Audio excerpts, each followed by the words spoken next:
Le roman de Dan Brown, Da Vinci Code, est un véritable phénomène littéraire. Un succès que l'on ne voit peut-être qu'une seule fois par génération. Mais contrairement à d'autres best-sellers, ce livre a engendré autant de critiques que de louanges. Un meurtre mystérieux relié aux origines du christianisme. Da Vinci Code est lumineux pour certains et déroutant pour d'autres. Selon l'auteur lui-même, voilà un sujet dont la résonance spirituelle est profonde, très profonde. Et nous le ressentons bien. Mais Dan Brown insiste sur le fait que le choix des thèmes abordés dans son livre est purement factuel. Est-ce possible quand on découvre que l'un des personnages du roman dit que tout ce qu'on nous a appris sur le Christ est faux? Est-il vrai que les premiers fondateurs de l'Église aient comploté afin de dissimuler les véritables enseignements du Christ? Les disciples de Jésus croyaient-ils vraiment que c'était un prophète? Et son adoration a-t-elle été mise en place simplement pour servir les intérêts d'un empereur romain du IVe siècle? Les œuvres de Léonard de Vinci dissimulent-elles habilement un message codé indiquant que Jésus et Marie-Madeleine étaient mariés? Existe-t-il des organisations secrètes créées il y a des siècles et qui fonctionnent encore dans le monde d'aujourd'hui? Léonard de Vinci, Isaac Newton, Botticelli et d'autres savants ont-ils été aidés pour empêcher que ces secrets soient détruits par l'Église? Dan Brown met-il à jour une réalité ignorée ou a-t-il juste trouvé une bonne idée pour vendre un livre? Préparez-vous à vivre un long voyage. Dans les arts, la religion, le mystère et l'aventure. À la découverte du Da Vinci Code vous y emmène et aborde des thèses très controversées grâce à ce troublant mélange de faits réels et de fiction.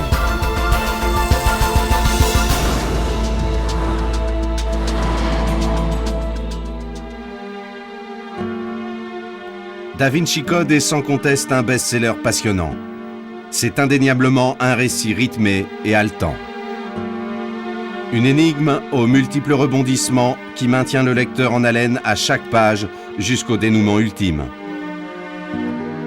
Mais certains éléments clés de la thèse de l'auteur perturbent le lecteur dès les premières lignes. Ainsi, selon Dan Brown, Jésus était marié à Marie-Madeleine et ils eurent des enfants qui se seraient accouplés avec la branche d'une famille royale française. Et encore plus étonnant, l'Église connaîtrait leur existence depuis des siècles, mais aurait tenu cette information secrète de peur que sa révélation n'altère son pouvoir. Quel rôle joue Léonard de Vinci dans cette histoire? Et pourquoi la parution de ce roman, qui par définition est une fiction, a aussitôt vu naître une douzaine d'ouvrages contrecarrant ses conclusions? Le livre de Dan Brown raconte-t-il la vérité? L'auteur, marié à une historienne de l'art, laisse entendre que son roman contient une vérité cachée, dont chaque détail est le résultat de recherches soigneuses. Les situations et les personnages sont bien sûr fictifs, mais il revendique l'authenticité des recherches sur les organisations religieuses, l'architecture, le passé historique et les œuvres d'art. Notre enquête débute dans l'un des plus grands musées du monde. Le Louvre, à Paris, est considéré à juste titre comme l'une des plus grandes collections d'œuvres d'art classiques du monde. Il y abrite plus particulièrement plusieurs œuvres du génie de la Renaissance, Léonard de Vinci. Puisque le roman de Dan Brown débute par un meurtre sanguinaire, attardons-nous un instant sur les fondements de son récit. La victime est le conservateur du célèbre musée. Mais il serait également le grand maître d'une société secrète séculaire appelée Prieuré de Sion. Son meurtrier est un albinos robuste appartenant à une autre organisation religieuse secrète, l'Opus Dei. Si vous n'avez pas lu le roman, n'ayez pas peur, nous ne dévoilons rien de son intrigue. Le mystère qui entoure ce meurtre ne tient pas à l'identité de l'assassin, mais à la compréhension de son mobile. Au début du livre, la victime vit suffisamment longtemps pour livrer une série d'énigmes sous la forme de codes complexes que devront élucider le héros, Robert Langdon, spécialiste des symboles, aidé de Sophie Neveu, petite fille de la victime et cryptographe de profession.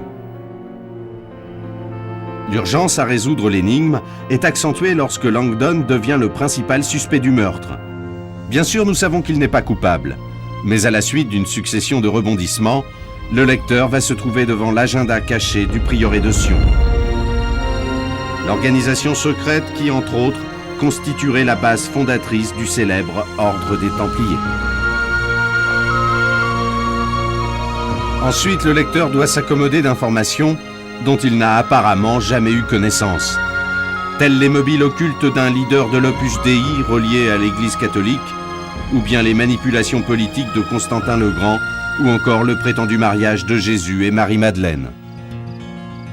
Tout cela, bien sûr, sous le couvert d'un roman de fiction, mais qui, d'après les experts, dépasse les bornes de la réalité. Si nous restions dans l'imaginaire, il n'y aurait pas de problème.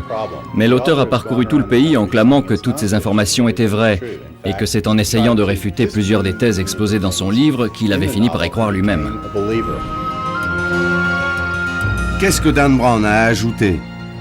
Croit-il vraiment aux histoires des sociétés secrètes et au mariage caché de Jésus et de Marie-Madeleine? Nous avons invité Dan Brown à s'exprimer, mais il a refusé. Il a aussi refusé que nous utilisions des experts en images vidéo pour analyser ses précédentes interviews publiques et télévisuelles. Mais Dan Brown s'est expliqué à la télévision lors d'une émission spéciale vue par des millions de gens. Il a dit, je cite, « Au début, j'étais sceptique. Quand j'ai commencé mes recherches sur le Da Vinci Code, je croyais véritablement réfuter la théorie au sujet de Marie-Madeleine, du sang sacré et du reste. Mais à la longue, j'y ai cru. » Mais cru à quoi? Au mariage de Marie-Madeleine? Aux manipulations de l'Opus Dei? Aux agissements secrets du prieuré de Sion? Au pouvoir de Constantin le Grand d'établir le caractère divin de Jésus? Ou croit-il tout en bloc? Ce qui rend difficile toute critique concernant le roman de Dan Brown, c'est qu'il essaie délibérément d'éluder la question de la réalité des faits rapportés. Le lecteur est confronté à ce problème dès la première page, où il apprend que le prieuré de Sion, société secrète européenne fondée en 1099, est une organisation en activité. Et sur la même page, on nous dit que l'Opus Dei, lié au Vatican, est une secte profondément dévote, et aussi que toutes les descriptions d'œuvres d'art, d'architecture, les documents et les rites secrets du roman sont exacts. Monsieur Brown ne se facilite pas la tâche en affirmant tout cela. Le préambule qui présente ces faits comme étant des vérités fondamentales tire le récit vers autre chose qu'un simple ouvrage de fiction.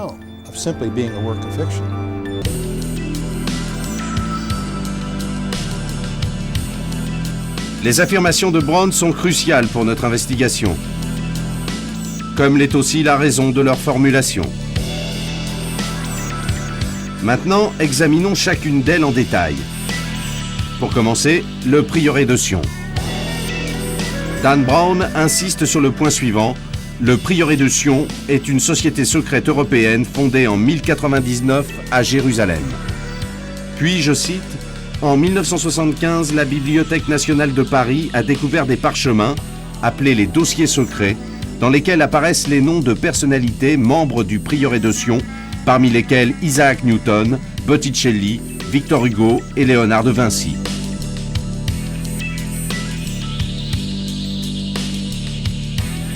La preuve que de Vinci était lié à cet ordre, qui dans le roman est censé être à l'origine du puissant ordre des Templiers et dont le siège fut établi dans ce temple à Jérusalem. Les Templiers, grâce à la générosité de pèlerins bienveillants et avec la bénédiction du pape, amassèrent un énorme trésor et bâtirent une forte puissance politique. Ici encore, c'est un fait supposé exact qui soutient l'hypothèse. Passons maintenant à une autre information qui nous rapproche de notre époque. Deux des protagonistes du roman, Silos, le meurtrier albinos, et son mentor, le père Harim Garoza, sont présentés comme des membres de l'Opus Dei, une organisation qui mérite qu'on s'y attarde plus précisément. L'Opus Dei a été fondé le 2 octobre 1928. La plupart de ses membres sont laïcs, seuls 2% sont des prêtres. En latin, Opus Dei signifie œuvre de Dieu. L'organisation se vante de compter 80 000 membres dans 60 pays. Son siège est à Rome. En 1982, le pape Jean-Paul II a officiellement reconnu son affiliation à l'Église. Et le 6 octobre 2002, son fondateur, José María Escrivá, fut canonisé. Il existe même un immeuble appartenant à l'Opus Dei au 243 Lexington Avenue à New York. Dan Brown ne se contente pas de constater que l'Opus Dei a bien un immeuble à New York. Il va plus loin. Mais l'existence de cet immeuble suffit-elle pour valider la thèse de Brown, selon laquelle l'Opus Dei serait associé à des activités occultes et mafieuses? Les questions sont posées. L'Opus Dei est-elle une société secrète? Y a-t-il des moines terrés dans des pièces noires qui se flagellent lors de rituels morbides? Y a-t-il un évêque à l'Opus Dei et son clergé a-t-il été dissocié de l'Église catholique? Où ont réellement été découverts les dossiers secrets et ont-ils été authentifiés? Nous allons essayer de répondre à ces questions. Et nous allons voir si l'affirmation du début du roman, qui mentionne toutes les descriptions d'œuvres d'art, d'architecture, les documents et les rites secrets du roman sont exacts, est elle-même véridique.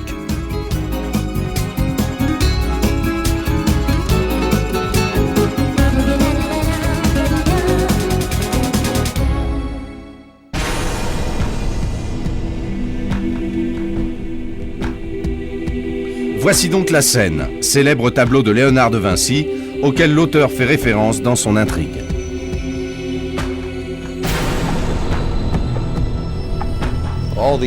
Un des soi-disant faits réels cités par Dan Brown concerne Marie-Madeleine. Pour lui, elle est le Saint Graal.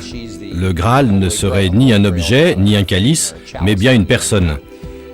Selon lui, il s'agirait du giron maternel de Marie-Madeleine, de sa matrice et par extension de Marie-Madeleine elle-même. Elle est censée être, selon Dan Brown, la mère de la descendance officielle de Jésus, la dynastie se perpétuant pour devenir, toujours selon Dan Brown, la lignée mérovingienne des rois de France, qui se poursuit dans le secret jusqu'à réapparaître dans l'occulte société du prieuré de Sion. Rappelons que la victime du meurtre dans le roman est le dernier grand maître de cette secte. Le but de Robert Langdon en tant que héros du livre est de résoudre l'énigme, au risque de perdre à jamais cette précieuse révélation. Voilà où se situe notre dilemme. Où est la réalité et où est la fiction? Est-ce que tous ces soi-disant faits réels résisteront à une analyse plus circonspecte? Le prieuré de Sion existait-il en 1999? L'ordre des Templiers en était-il sa branche armée? Est-il possible que Marie-Madeleine ait été mariée à Jésus et a-t-elle joué un rôle prépondérant auprès des disciples? Et le tableau de Léonard de Vinci, la célèbre scène, renferme-t-il un code secret qui prouverait la théorie au sujet de Marie-Madeleine?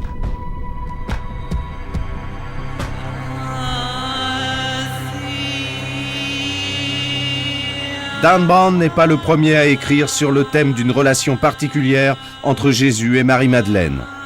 En fait, la plupart des informations du roman de Dan Brown existent déjà dans un ouvrage paru en 1983, Sang sacré, Sacré Graal.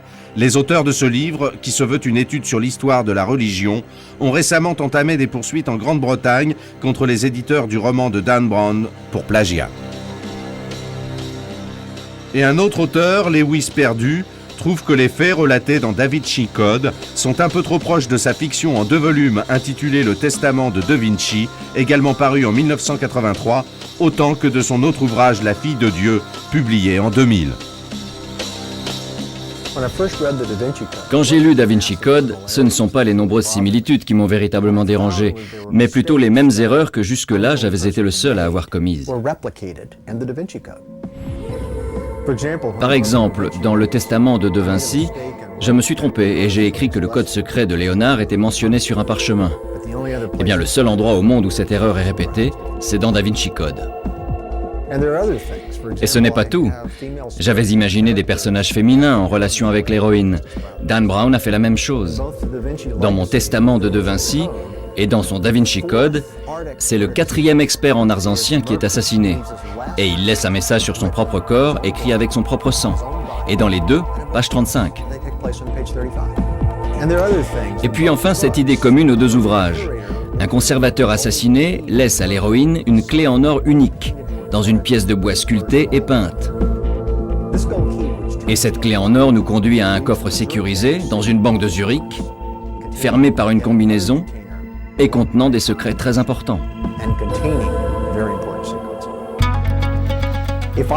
Si je n'avais pas écrit le testament de Vinci 20 ans avant Da Vinci Code, j'aurais pensé que toutes mes idées venaient de Dan Brown. De son côté, Brown dit ne rien connaître de Lewis perdu ni de son travail. En tout cas, puisque Da Vinci Code n'est pas tiré de faits réels ni d'une série de faits réels, mais qu'il développe plutôt une histoire d'après des faits supposés réels, il met sérieusement en péril l'intégrité du roman. Spécialement quand les personnages, tous indéniablement fictifs, dévoilent des secrets que d'autres historiens, experts d'art et scientifiques, n'ont apparemment pas voulu, d'après Brown, révéler au monde. Si le roman dit vrai, que devons-nous penser de l'intégrité des experts consultés ?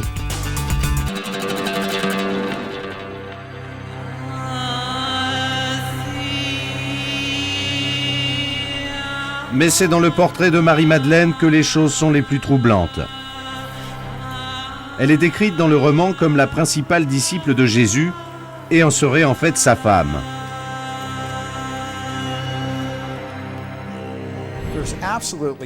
Il n'y a absolument aucune preuve tangible que Jésus ait été marié. D'un point de vue historique, autant que religieux, cette hypothèse semble infondée et incrédible. La principale transgression du roman parmi tant d'autres concerne l'hérésie au sujet de Marie-Madeleine. C'est clairement un point crucial. Des légendes sur Jésus et Marie-Madeleine apparaissent déjà au IXe siècle, dans le sud de la France. Certaines rattachaient Marie-Madeleine à Isis, déesse du paganisme. Brown justifie ces théories grossières en se servant des évangiles des gnostiques.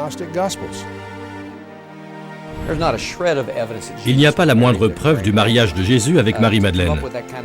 Pour soutenir cette théorie, vous aurez besoin d'une imagination débordante.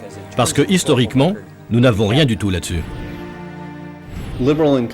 Qu'ils soient libéraux ou conservateurs, tous les spécialistes de l'histoire de Jésus confirment la non-crédibilité du mariage de Jésus et Marie-Madeleine. Et quand les libéraux et les conservateurs sont d'accord, c'est que c'est vrai. C'est facile de dire à un lecteur qu'il doit aborder ce roman comme une œuvre de fiction, et j'en suis d'accord. Toutefois, le problème est que le livre est écrit de telle manière que le lecteur peut prendre pour fait historique des affirmations qui ne le sont pas et qui génèrent l'irritation des historiens de tous bords. C'est important parce que des millions de personnes lisent Da Vinci Code pour s'informer sur la religion, l'art et l'histoire, alors qu'en fait, ils devraient simplement le lire comme un roman. On trouve dans l'Évangile une représentation de Marie-Madeleine dévouée à Jésus.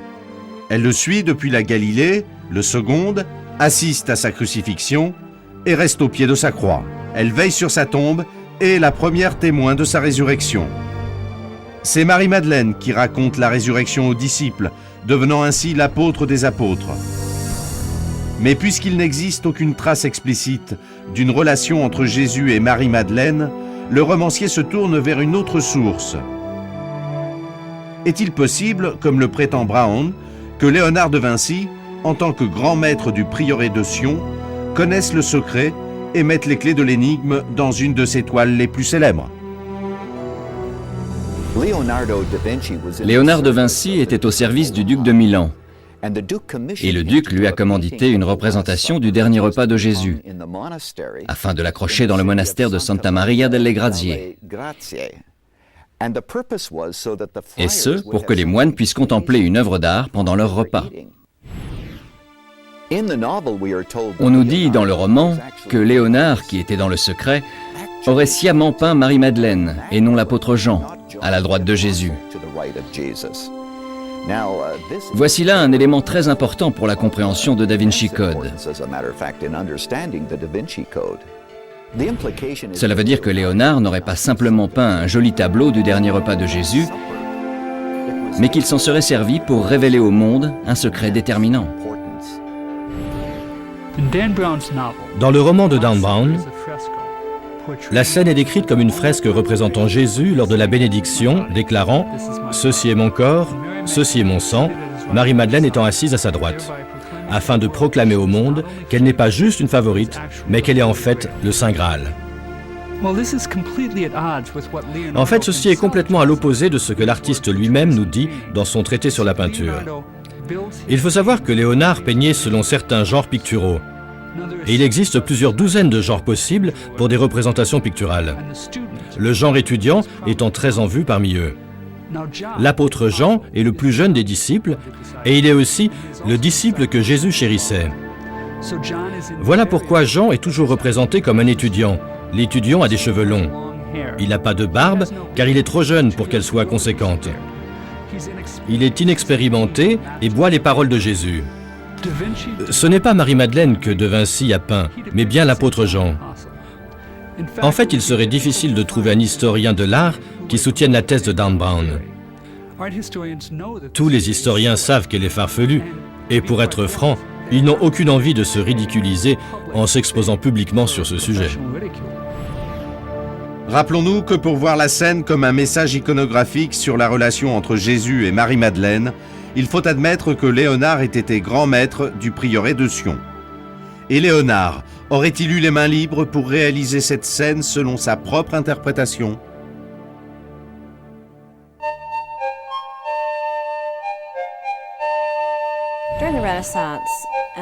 Pendant la Renaissance, l'artiste travaillait sur des commandes qu'on lui faisait et était assujetti à certaines directives précises qui les accompagnaient.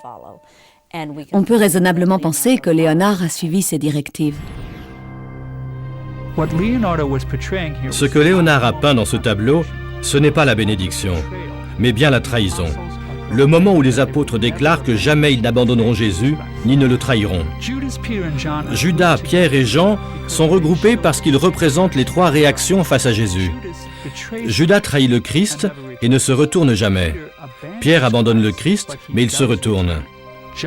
Jean est le seul qui n'abandonne ni ne trahit jamais le Christ. Voilà pourquoi ils ont encore tous leur coupe. Parce que ce tableau n'est pas une représentation de l'Eucharistie. Il y a une autre erreur dans l'interprétation de Dan Brown. Une erreur que la plupart des chercheurs auraient faite, mais pas un historien de l'art. La scène n'est pas une fresque, car ce n'est pas de la peinture mélangée au plâtre. C'est plutôt de la peinture à l'eau sur de la pierre ou sur un mur sec, technique connue pour sa détérioration rapide quelques années seulement après sa réalisation. Après plusieurs travaux pour restaurer et sauver la scène, on peut dire qu'il ne reste pratiquement rien de ce que Léonard avait mis sur ce mur à l'époque.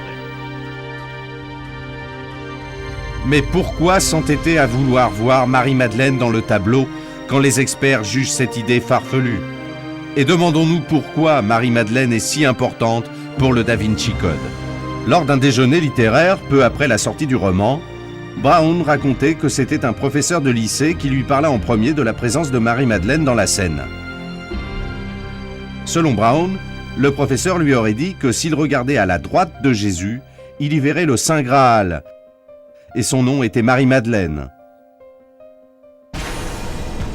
Pendant des siècles, la légende du Graal était liée à la coupe du dernier repas de Jésus, le calice sacré contenant le vin que Jésus compare à son sang. La quête de cette coupe, ou Saint Graal, est tenue par beaucoup pour être à l'origine de la légende du roi Arthur et des chevaliers de la Table Ronde. Alors, comment Marie-Madeleine a-t-elle pu devenir le Saint Graal ? Tout d'abord, il nous faut comprendre que le tableau de Léonard, à l'image de plusieurs peintures florentines de l'époque, représente le sacrifice et la trahison, plutôt que l'Eucharistie et le calice, donnant ainsi tort à l'interprétation qu'en a fait Dan Brown. En fait, selon les spécialistes, pratiquement tout ce que Dan Brown dit sur Léonard serait faux. La soi-disant évidence que Marie-Madeleine serait en fait le calice est en réalité une interprétation saugrenue. Aux alentours du XVe siècle, s'est développée l'idée que le Graal n'était pas un bateau ou un vaisseau, mais un arbre généalogique. Pour sa part, Da Vinci Code décrit le Saint Graal par le sang royal, ce qui signifie la descendance de Jésus. Et Marie-Madeleine perpétuerait cette lignée en portant son enfant et deviendrait de fait le vaisseau du sang du Christ. Une fois encore, en l'absence de texte ou de preuves historiques, Dan Brown se sert de la scène pour confirmer sa thèse. Il remarque que le centre du M symbolique forme en fait un V qui, selon Brown, représente, je cite, « la matrice dans son sens purement symbolique ».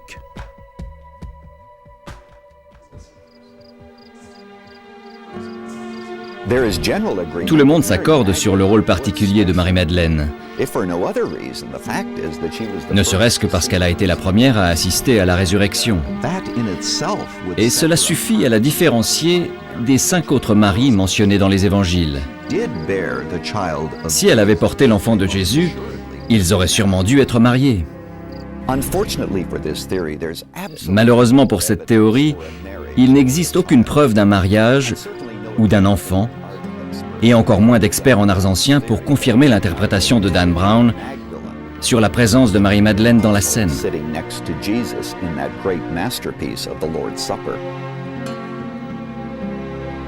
Fort heureusement, nous n'aurons pas à hésiter entre une interprétation farfelue et une explication d'un professeur d'art. Léonard en personne nous apporte la réponse.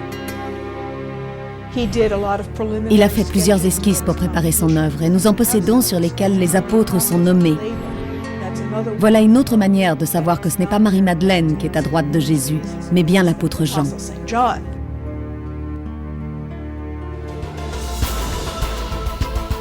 Il subsiste toutefois en France une croyance traditionnelle selon laquelle Marie-Madeleine serait venue dans le sud du pays après la crucifixion.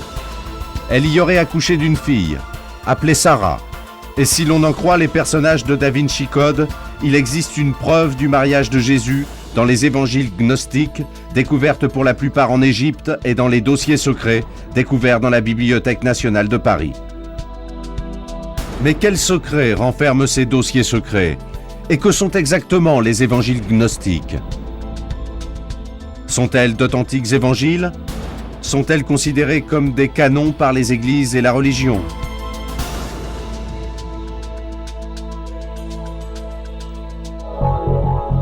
Le meurtre mystérieux de Da Vinci Code apporte quelque chose d'original au roman. En effet, au lieu de chercher classiquement à découvrir des indices pour élucider le meurtre, c'est le meurtre lui-même qui sert de moyen à l'auteur pour fabriquer des indices.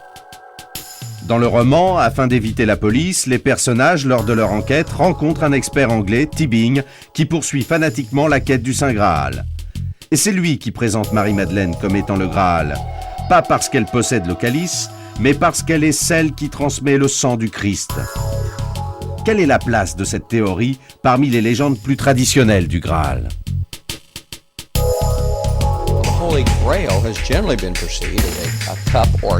Le Graal a généralement été représenté par une coupe ou le calice du dernier repas de Jésus.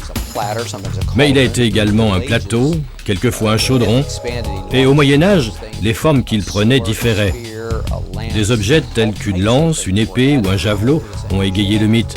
Mais on est revenu à la coupe ou au calice du repas de Jésus. Ce que fait Dan Brown, c'est donner une nouvelle dimension au Graal. Il transforme le Graal. D'un objet, il en fait une personne, Marie-Madeleine. Et pour étayer cette théorie, il pioche dans les évangiles gnostiques. Le XXe siècle est le plus fertile de l'histoire en découverte de documents anciens. Les manuscrits de la mer Morte ont étonné le monde scientifique avec des dizaines de milliers de documents et de fragments de documents proches des écritures de l'Ancien Testament. Avant les manuscrits de la mer Morte, on avait découvert un trésor constitué de textes anciens rattachés au Nouveau Testament et déterrés non loin du village de Nag Hammadi en Égypte. Ces textes sont ce que l'on appelle aujourd'hui les évangiles gnostiques. Mais que sont ces textes et en quoi diffèrent-ils du Nouveau Testament?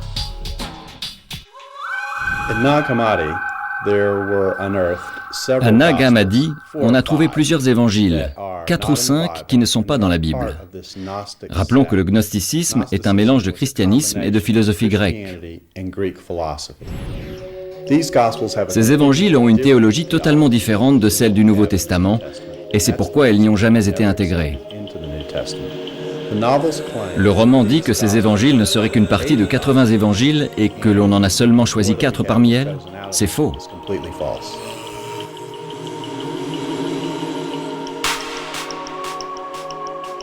Gnosticisme vient du grec gnosis, qui signifie connaissance, et il existe en fait une Bible gnostique, disponible dans certaines librairies. On y trouve entre autres les évangiles découverts près de Nag Hammadi en Égypte. Nous devons maintenant prendre en compte certains personnages de Da Vinci Code. Parce qu'on nous dit, en admettant le mariage de Jésus avec Marie-Madeleine, que selon Brown, l'Église a masqué le plus gros mensonge de l'humanité. En trouve-t-on la preuve dans les évangiles gnostiques? Que disent-ils vraiment? L'évangile de Philippe dit que la compagne de Jésus était Marie de Magdala. Et il l'aimait plus que ses autres disciples. Puis Dan Brown dit qu'il l'embrassait souvent sur la bouche. Sur ce point, techniquement, il manque des mots dans les manuscrits. Par exemple, à ce sujet, il écrit que Jésus l'embrassait souvent sur... Et là, il manque la suite. Mais Dan Brown remplit le vide en ajoutant « sur la bouche ». Mais peut-être était-il écrit « sur le front » ou encore « sur la main ». En tous les cas, rien n'est mentionné sur le mariage. Ensuite, il y a le mot « compagne » qui, selon Brown, est le vrai déclencheur. Parce que, dit-il, comme vous le dira n'importe quel spécialiste en araméen, « compagne » signifie « épouse ». Nous avons là 2 problèmes. Le premier, c'est que le texte retrouvé n'est pas en araméen, mais en copte. Et le deuxième, c'est que dans une langue ou dans l'autre, le mot « compagne » est plus souvent lié à une amitié qu'à un mariage.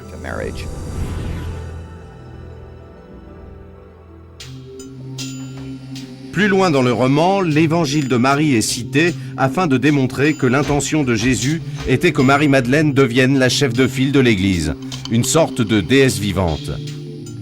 Et là encore, on suggère que ces écrits ont autant de valeur que le Nouveau Testament ou d'autres documents historiques. Mais est-ce vrai? Est-il possible que sans l'intervention d'un empereur adepte du paganisme comme Constantin, Marie-Madeleine serait devenue une déesse et l'incarnation d'une sorte de féminité sacrée? Brown soutient ces thèses en faisant allusion aux évangiles gnostiques, alors qu'on n'y trouve rien de tel.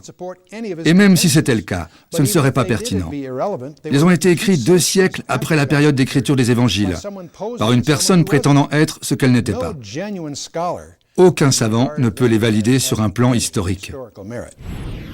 Page 235 du Da Vinci Code, Tibing, l'expert en ouvrages de théologie, affirme « Pratiquement tout ce que nos pères nous ont appris sur Jésus est faux. Et ce sont Constantin et le concile de Nicée qui ont entériné et fait perpétuer ces mensonges. Nous y apprenons que c'est juste par un vote des évêques rassemblés à Nicée que Jésus a été proclamé fils de Dieu, et encore par un vote serré. Le christianisme, tel que nous le connaissons, est-il vraiment une création du IVe siècle et non du 1er?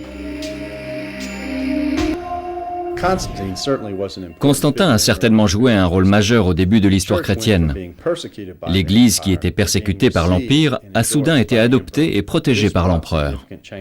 Cela a dû apporter des changements dans les fondements de l'Église moderne, mais pas si importants que le roman le suggère. Les historiens de l'Église admettent qu'après le Nouveau Testament, l'événement le plus important de l'histoire du christianisme est la conversion de l'empereur Constantin en 312. Qu'est-ce qui a amené Constantin à se convertir? Et a-t-on des preuves qu'il ait véritablement pris le contrôle de l'Église? D'après l'historien ecclésiastique Eusébius, Constantin se préparait à attaquer Rome et priait un dieu païen, quand il vit dans les cieux une croix avec cette inscription « Sois conquérant avec ça ». Plus tard, dans son sommeil, Dieu lui est apparu avec la même croix et lui a ordonné d'en fabriquer une semblable pour la présenter face à ses ennemis. C'est ce qu'il fit, et son armée l'emporta. Constantin devint empereur et publia l'édit de la tolérance, qui signifiait l'arrêt des persécutions des chrétiens. Mais même sur ce point, Brown détourne la réalité historique. Constantin n'a pas fait du christianisme une religion d'État. Il a seulement établi la liberté du culte en 313. Ce fut plus tard, en 381, que Théodosius fit du christianisme la religion de l'État.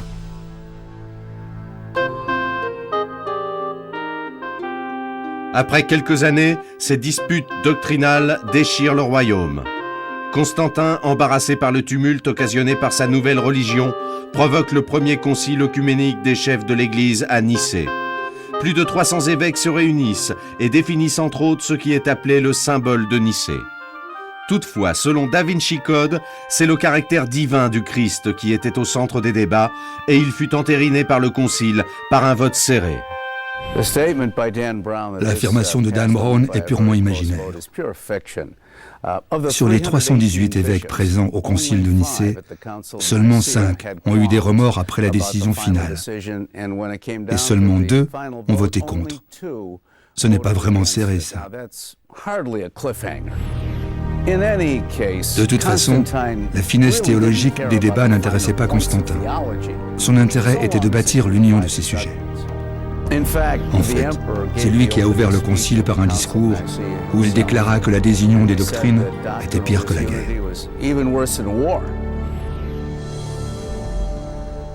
Ensuite vient le problème de la Bible. Encore une fois, si l'on se réfère au roman, Constantin aurait décidé des écritures qui auraient servi à l'établissement des canons.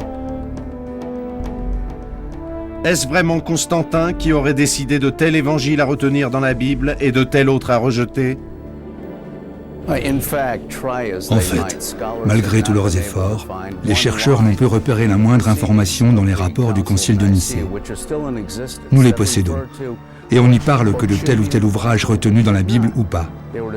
Ils ont surtout débattu sur l'origine du Christ et de son immortalité, mais rien sur l'établissement des canons. Ce n'est pas comme si c'était un grand secret, voire une contradiction sur l'origine du Nouveau Testament. Chaque livret du Nouveau Testament était entériné par un responsable de l'Église une génération après la mort et la résurrection du Christ. Et les 27 livrets ont été invalidés avant la fin du 1er siècle. Est-ce seulement dans l'histoire du christianisme que la réalité et la fiction s'en mêlent? Est-ce que tout le monde considère les évangiles gnostiques comme une étape vers la rédaction du Nouveau Testament? Les chercheurs et les historiens peuvent-ils prouver que Léonard de Vinci était lié au prieuré de Sion?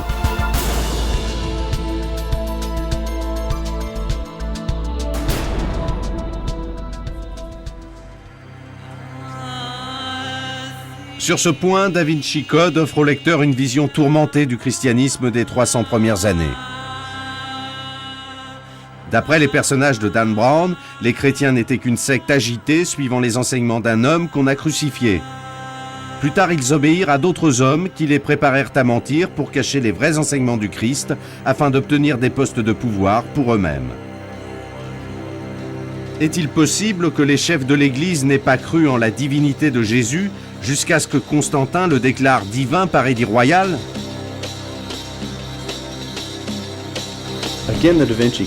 Encore une fois, Da Vinci Code se trompe. L'affirmation selon laquelle la divinité de Jésus aurait été établie par vote au concile de Nicée, 300 ans après son ère, est tout simplement erronée. Il suffit d'écouter ce qu'a dit Jésus lui-même au grand prêtre qui l'a crucifié. Il déclara qu'il serait assis à la droite du Père. Voilà bien une affirmation qui prouve son sang divin. Et c'était 300 ans avant Nicée. Ce concept théologique est né de Jésus lui-même et non du concile de Nicée. Toutefois, il est dit dans Da Vinci Code, jusqu'à cet instant de l'histoire où Constantin déifia le Christ par édit royal, Jésus était tenu par ses disciples pour être un prophète, un grand homme puissant, mais néanmoins humain, un simple mortel. Nous possédons des éléments de sources extra-bibliques et non chrétiennes qui attestent que Jésus était vénéré au début du IIe siècle. Plenty, un gouverneur, écrit à son empereur dans la deuxième décade du IIe siècle que les chrétiens adorent Jésus comme un dieu. Et il n'avait aucun grief, c'était un non-chrétien qui relatait juste ce qu'il voyait. C'est un bon élément de preuve. Nous avons également des écrits de responsables de l'Église sur Jésus. Des personnes telles que Justin Martyr et Irénéus ont aussi attesté que Jésus était divin. Et ce, 200 ans avant Nicée. Cela montre que Nicée n'est pas responsable du caractère divin de Jésus. C'est comme si Da Vinci Code voulait ignorer les documents écrits à l'époque du Nouveau Testament. Mais revenons au thème récurrent du livre. Le grand secret du mariage entre Jésus et Marie-Madeleine. Si c'était vrai, elle aurait eu une place particulière parmi ses disciples. Existe-t-il une trace quelconque qui accrédite cette thèse? Dans l'évangile gnostique de Marie, Marie-Madeleine y est décrite comme ayant eu une révélation spéciale de son Sauveur. À la demande de Pierre, elle parle de cette révélation aux autres disciples. Et Pierre dit, « Devons-nous l'écouter? La préfère-t-il à nous ?» Mais l'un d'eux répond, « Si le Sauveur la déclare honorable, qui es-tu pour la rejeter ?» Cette histoire est ce qu'on a de plus précis sur l'importance de Marie-Madeleine. Mais en réalité, les gnostiques se sont servis d'elle pour légitimer certaines de leurs doctrines. Sur ce sujet également, Da Vinci Code s'attarde sur plusieurs peintures de Léonard, afin de prouver qu'il appartenait au prieuré de Sion, qu'il adorait des déesses et qu'il mettait des messages cryptés et codés dans ses œuvres. Sur ce point, la Joconde, un des tableaux les plus connus au monde, est une énigme. Elle est un symbole, mais de quoi? Dan Brown prétend que la Joconde n'est ni homme ni femme, mais porte un message subtil sur l'androgynie. Il suggère plus loin que son nom Mona Lisa viendrait de deux dieux égyptiens, le dieu Amon et la déesse Isis. Mona Lisa, dit Brown, est un anagramme de l'union divine de l'homme et de la femme. Mais M. Brown doit encore une fois s'effacer devant nos connaissances modernes. La Joconde est ce que vous voulez qu'elle soit. Elle peut être une jeune Florentine appelée Mona Lisa, Joconde, ou bien sa mère, ou encore sa vision de l'idéal féminin. Mais il n'avait pas appelé ce portrait Mona Lisa. C'est venu bien plus tard, grâce à son biographe, Vasari.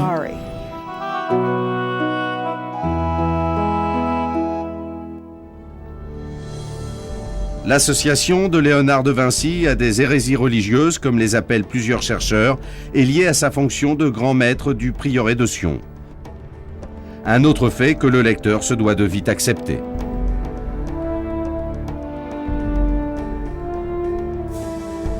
Isaac Newton serait soi-disant lui aussi un membre du prieuré. Mais d'après les chercheurs, les historiens et les théologiens, il n'y a aucune preuve de l'appartenance de Léonard de Vinci ou de Newton à une quelconque organisation secrète. Nous possédons des milliers de pages écrites par Newton. Beaucoup parlent de religion et témoignent qu'il recherchait dans la Bible des sortes de codes. Mais aucune trace d'un éventuel code Da Vinci ou d'allusion au prieuré de Sion.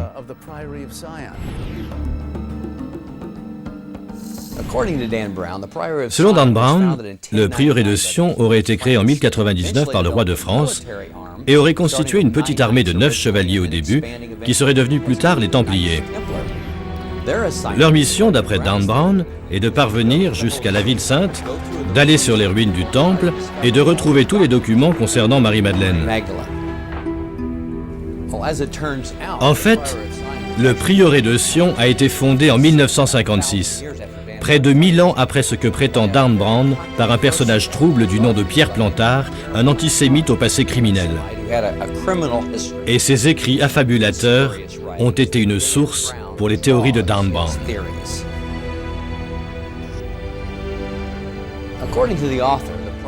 D'après l'auteur, Le prieuré de Sion a été définitivement reconnu lorsque les documents de la Bibliothèque nationale de Paris ont été découverts avec la liste des grands maîtres de cette organisation.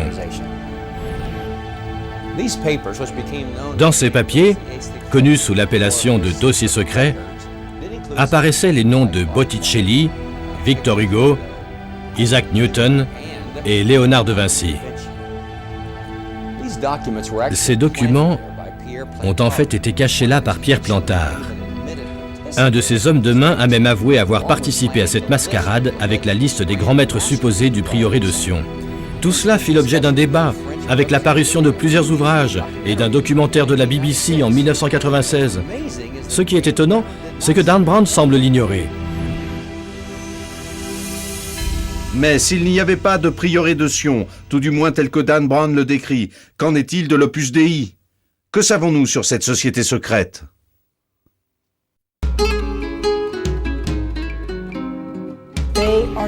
Ce n'est pas une organisation secrète comme le prétend Brown. Ils n'ont sûrement pas de tueurs albinos difformes, et ce ne sont pas particulièrement des moines, puisqu'ils sont tous laïcs. L'Opus Dei est une organisation reconnue, avec des statuts appartenant à l'Église catholique romaine.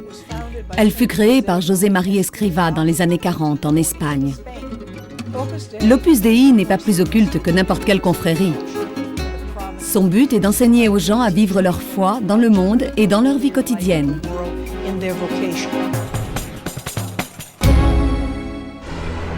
Historiquement, il existait une armée très puissante, tout en étant ecclésiastique, l'ordre des Templiers. Puisqu'il n'avait rien à voir avec le prieuré de Sion, qui était-il vraiment et quel rôle jouait-il? Tout le monde a entendu parler des Templiers. C'était un ordre ayant une croisade pour mission, une quête du Saint Graal,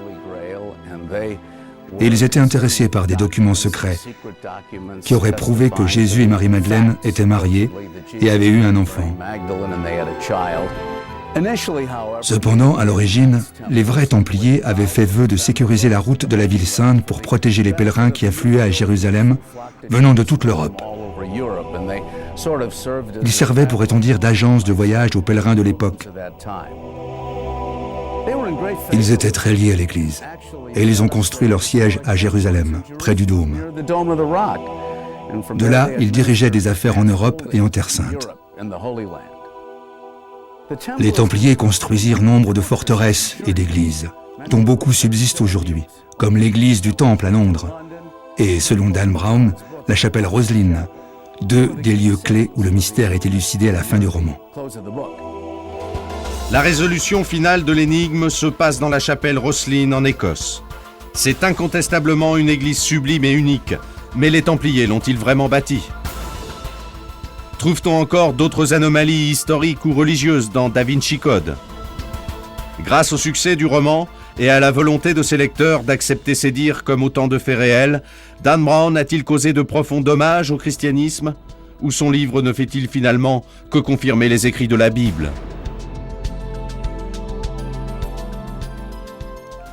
C'est ici, dans la magnifique chapelle de Roslin en Écosse, que le mystère de Da Vinci Code prend fin. Avec la découverte d'une étoile à 6 branches subrepticement glissée sous le plancher de la chapelle. Encore une fois, voici un fait bien peu réaliste. Bienvenue dans la chapelle Roslin. La chapelle a été fondée en 1446 par Sir William Sinclair. Dan Brown dit que cette chapelle aurait été construite par les Templiers, mais ce n'est pas vrai. Les Templiers n'ont rien à voir avec Roslin. Dan Brown nous dit qu'il y a une étoile à 6 branches enfouie sous le plancher. Elle serait connue pour être l'étoile de David ou le sceau de Salomon. Et cette étoile serait en fait plutôt grande.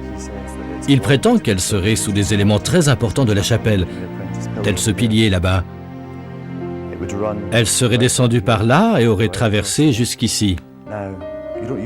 Bon, d'habitude à Roslin, on ne soulève pas les tapis. Mais nous avons pensé que vous pourriez y jeter un œil. Et comme vous pouvez le voir, pas de traces d'étoiles ni d'un passage quelconque.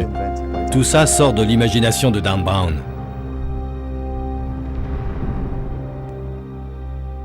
Les personnages de Dan Brown sont incontestablement fictifs, tout comme le cœur de son mystère et de ce qui l'entoure. Les problèmes viennent du fait qu'ils prétendent que certains événements de son récit sont des faits réels, et que toutes les descriptions d'œuvres d'art, d'architecture, les documents et les rites secrets du roman sont exacts. Par manque de temps, nous ne pouvons nous arrêter que sur les thèmes majeurs exposés dans le roman, mais d'autres affirmations plutôt floues méritent un petit détour. Au sujet de l'architecture, par exemple. Dans Da Vinci Code, sur l'architecture gothique, on apprend que les Templiers dessinaient des symboles sexuels féminins dans les cathédrales, en l'honneur de leur culte des déesses. Quelle idée saugrenue! La cathédrale gothique typique a une forme rectangulaire. Ça ne représente pas vraiment une matrice.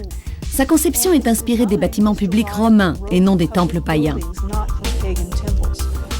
Il y a une scène improbable au début de Da Vinci Code qui vous montre à quel point Dan Brown est déconnecté de la réalité.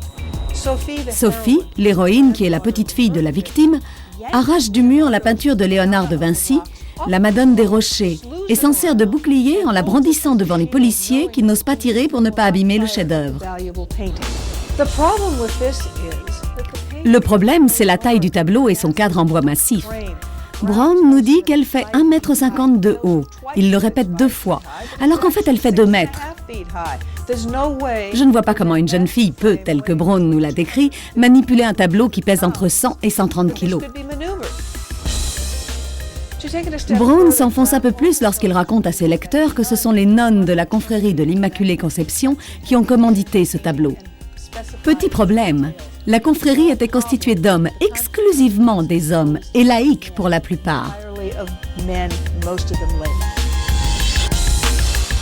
Savants, historiens, chercheurs, artisans et architectes connaissent le mythe de Marie-Madeleine depuis des lustres. Pourquoi cet engouement soudain ?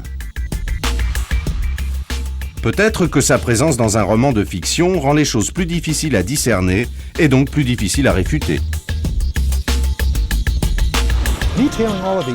En détaillant les erreurs, les contresens, les déceptions, les transformations et les interprétations hasardeuses du roman Da Vinci Code, on se demande si le but principal du roman n'était pas de porter un coup fatal à l'Église. Pourquoi truffer un roman passionnant au demeurant d'affirmations et d'allégations qui révulsent une grande partie du public, si ce n'était bien sûr l'intention non avouée de l'auteur.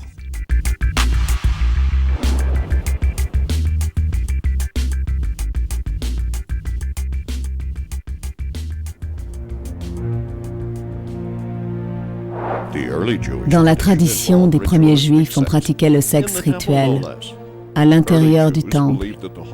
Les premiers Juifs croyaient que le Saint des Saints dans le temple de Salomon abritait non seulement Dieu, mais aussi son puissant alter ego féminin, Shekinah. Cette affirmation est vraiment née de l'imagination, pas de la réalité. Rien n'était plus fondamental dans le judaïsme que la croyance en un seul Dieu. Et il n'avait pas d'équivalent féminin. En fait, l'idée d'associer sexualité et déité est si aberrante pour le peuple hébreu que le mot déesse n'existe pas dans leur langue. Le symbole des 4 lettres Yod et Vo et, le nom sacré de Jésus, est dérivé de Jéhovah, une sorte d'union androgyne entre le masculin Yah et le nom hébraïque d'Ève, Hava. C'est totalement faux. Yahvé était le nom original de Dieu, tiré du mot hébreu qui signifie être. Mais puisque la tradition interdisait de prononcer son nom, des rabbins du XVIe siècle prononcèrent les consonnes Yod et Vo et en incluant les voyelles du mot Adonai, signifiant Seigneur, donnant naissance au nom Jéhovah. Ça n'a rien à voir avec une union androgyne. La Bible a évolué suite à de nombreuses traductions, des rajouts, des révisions. Historiquement, il n'y a jamais eu de version définitive de la Bible. Cela n'est pas vrai. Les seules modifications qui ont jamais été apportées à la Bible au long des siècles sont une très nette amélioration de la qualité et de la traduction de l'hébreu et du grec original du Nouveau Testament, sans ajout de texte. En fait, de tout temps, des scribes ont voué leur vie entière à la conservation des originaux.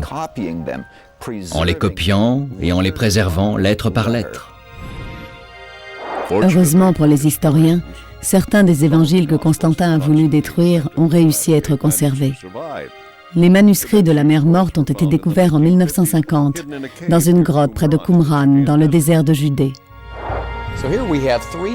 Nous avons ici 3 erreurs en 3 lignes. Tout d'abord, Constantin n'a pas été impliqué dans le choix des évangiles. Ensuite, les manuscrits de la mer Morte ont été découverts en 1947, pas en 1950. Et enfin, ces manuscrits n'ont aucun lien avec les évangiles ou avec quoi que ce soit sur la vie de Jésus. Ce sont des erreurs étranges, surtout lorsqu'on nous prévient en préambule que le roman bénéficie de recherches méticuleuses. Dans l'esprit, toute affirmation du roman de Dan Brown ayant trait au christianisme a été sujette à controverse. Mais c'est bien Léonard de Vinci qui en pâtit le plus, dépeint ici comme l'instigateur de ces histoires par des manipulations secrètes de son art. Y a-t-il la moindre chance que ce fût, après tout, l'objectif de ses œuvres ?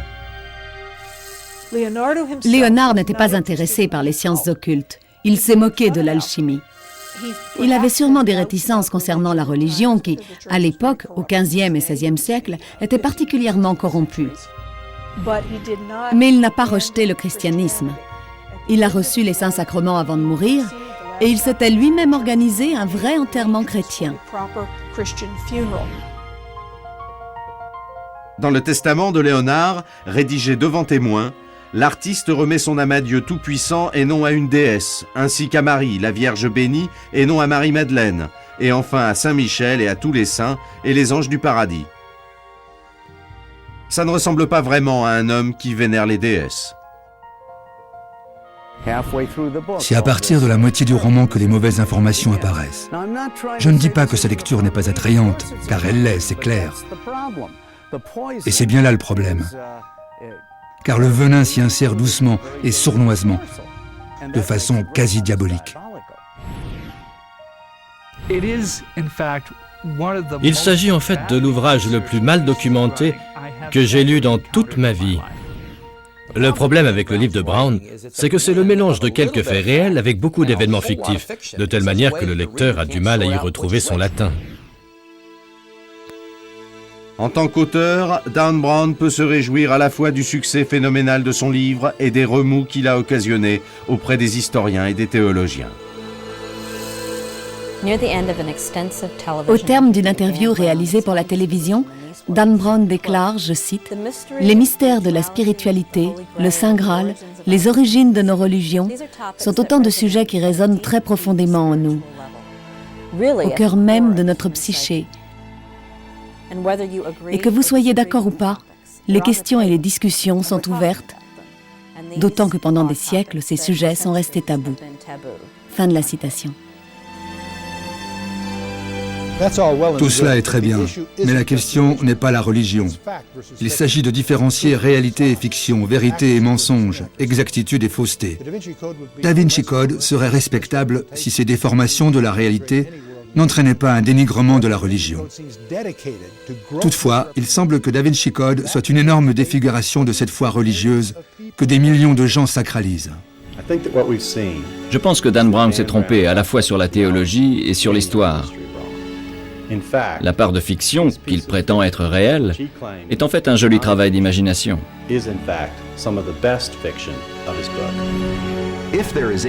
Si l'on veut tirer un point positif du succès phénoménal lié à la sortie de Da Vinci Code, c'est qu'il a réveillé nos consciences sur des thèmes fondamentaux. Qui est Jésus? Et pourquoi le christianisme? Les effets néfastes du roman sont principalement concentrés autour de l'affirmation du mariage de Jésus et de Marie-Madeleine, de référence à des divinités féminines sacrées, ce que Dan Brown appelle l'histoire vraie. Seulement, dans toute cette confusion, le fait est que la réalité se perd. Le succès du roman va sûrement engendrer des débats passionnés et constructifs sur les fondements de la foi chrétienne. Et sur qui était réellement Jésus. Toutefois, de nombreux spécialistes se posent une question évidente.